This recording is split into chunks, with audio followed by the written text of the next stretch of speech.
प्रतीक, अब हम एक दूसरे की फैमिली हैं। अब हमें कोई अलग नहीं कर सकता, कोई भी नहीं।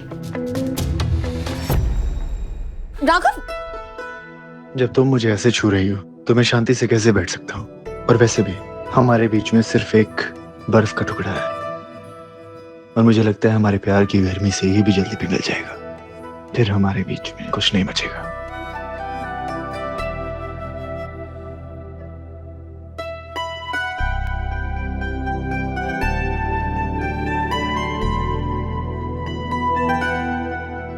दिव्या, कोई है, प्लीज मेरी हेल्प कीजिए।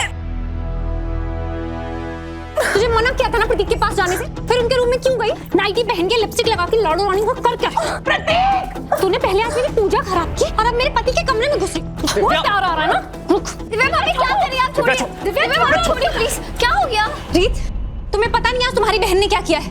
अरे पूजा में इसने मुझसे मेरा प्रसाद छीन लिया। क्या? हाँ, और अब मेरे पति के रूम में जा रही थी छुप छुप कर ताकि अपनी फैमिली बढ़ा सके। क्यों नहीं जाऊंगी मैं? प्रतीक पति है मेरे और शादी की है मैंने। उनकी हर चीज पे मेरा हक है।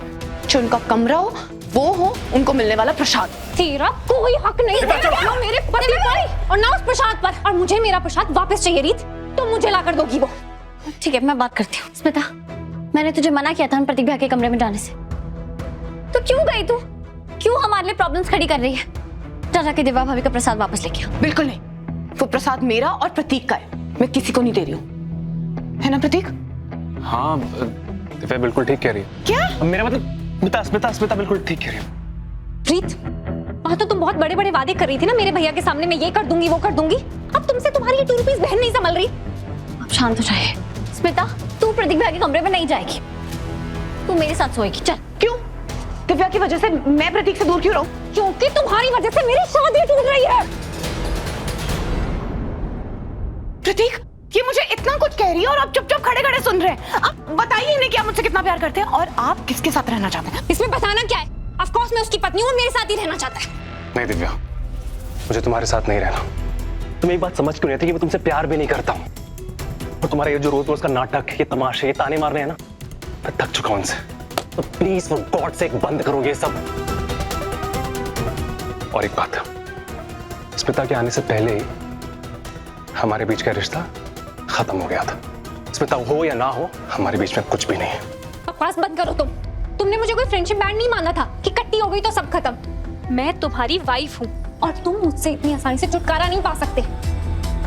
हमारा रिश्ता, हमारा प्यार, हमारी शादी हमेशा के लिए, समझे तुम? नहीं, प्रतीक मेरा है, समझे?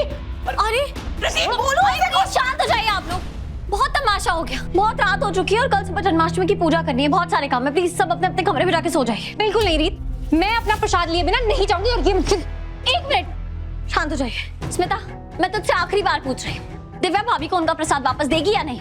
नहीं। ठीक है, तो अपना सामान बांध, मैं तुझे घर वापस छोड़ के आ रही हूँ। भाभी आप ये क्या? प्रतीक भैया, आप इस मामले में मत पड़िए।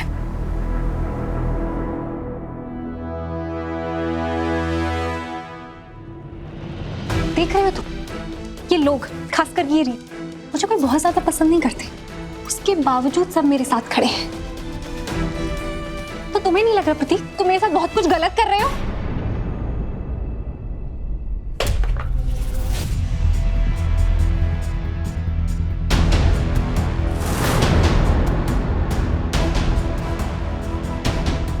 ये क्या किया तुमने?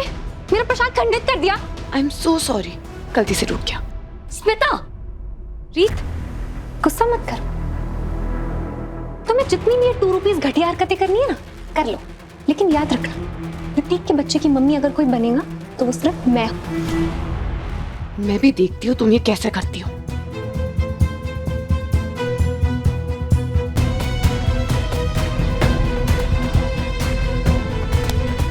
जोड़ लो ये प्रसाद और अपना रिश्ता भी प्रतीक के साथ। 1 मिनट शांत रहिए, अभी बात बढ़ा के कोई फायदा नहीं। मैं स्मिता से अकेले में बात कराऊंगी, पक्का।